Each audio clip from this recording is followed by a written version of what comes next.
Okay, chapter 18. The new dominant.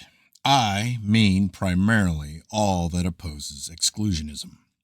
The development or progress of evolution is attempt to positivize and is a mechanism by which a positive existence is recruited. That what we call existence is a womb of infinitude and is itself only incubatory.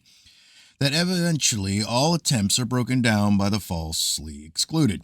Subjectively, the breaking down is aided by our own sense of false and narrow limitations. So the classic and academic artists wrought positive paintings and expressed the only ideal that I am conscious of, though we so often hear of ideals instead of different manifestations artistically, scientifically, theologically, politically of the one ideal. They sought to satisfy, in the artistic aspect, cosmic craving for unity or completeness, sometimes called harmony, called beauty in some aspects. By disregard, they sought completeness. But the light effects that they disregarded and their narrow confinement to standardized subjects brought on the revolt of the Impressionists.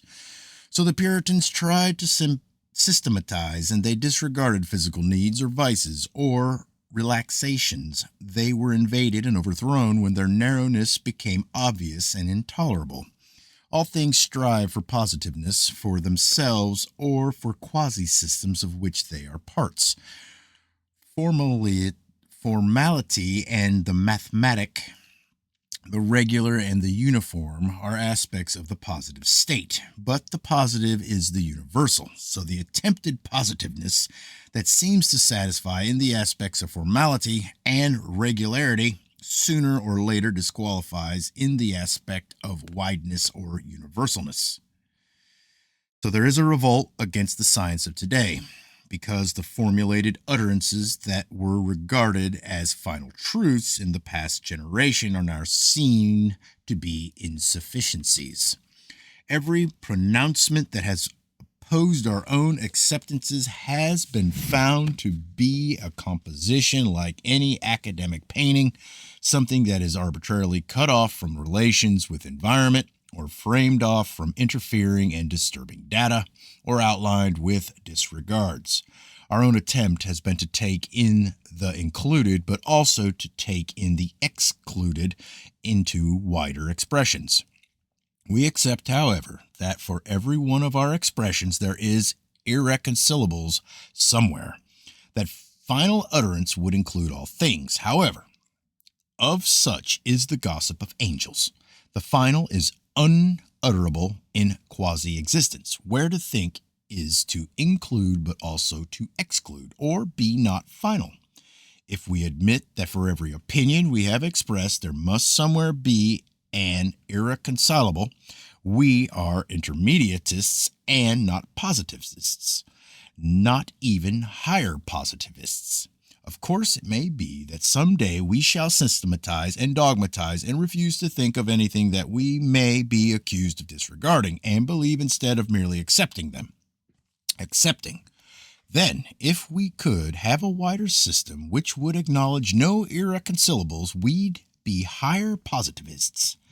So long as we only accept, we are not higher positivists, but our feeling is that the new dominant, even though we have thought of it only as another enslavement, will be the nucleus for higher positivism, and that it will be the means of elevating unto infinitude a new batch of fixed stars, until, as a recruiting instrument, it too will play out and will give way to some new medium for generating absoluteness. It is our acceptance that all astronomers of today have lost their souls, or rather all chance of attaining entity. But the Copernicus and Kepler and Galileo and Newton and conceivably Leverrier are now fixed stars. Someday I shall attempt to identify them. In all this, I think we're quite a Moses. We point out the promised land, but unless we be cured of our intermediatism, we'll never be reported in monthly notices ourselves. In our acceptance, dominants in their succession displace preceding dominants not only because they are more nearly positive, but because the old dominants as recruiting mediums play out. Our expression is that the new dominant of wider inclusions is now manifesting throughout the world, and that the old exclusionism is everywhere breaking down. In physics, exclusionism is breaking down by its own researches in radium, for instance, and in its speculations upon electrons, or its merging away into metaphysics, and by the desertion that has been going on for many years by such men as Gurney, Crookes, Wallace, Flammarion, Lodge, to formally disregard phenomena no longer called spiritualism, but now psychic research. Biology is in chaos. Conventional Darwinites mixed up with the mutationists and orthogenetists and followers of Weismann, who take from Darwinism one of the pseudo bases and nevertheless try to reconcile their heresies with orthodoxy. The painters are metaphysicians and psychologists. The breaking down of exclusionism in China and Japan and the United States has astonished history.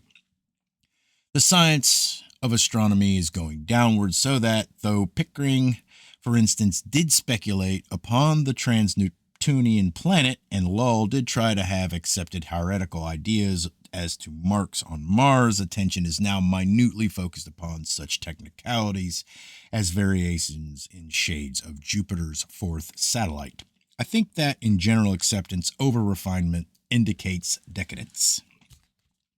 I think that the stronghold of inclusionism is in aeronautics. I think that the stronghold of the old dominant, when it was new, was in the invention of the telescope, or that coincidentally, with the breakdown of exclusionism appears the means of finding out whether there are vast aerial fields of ice and floating lakes full of frogs and fishes or not, where carved stones and black substances and great quantities of vegetable matter and flesh, which may be dragon's flesh, come from, whether there are interplanetary trade routes in vast areas devastated by super Tamerlanes, whether sometimes there are visitors to this earth who might be pursued and captured and questioned.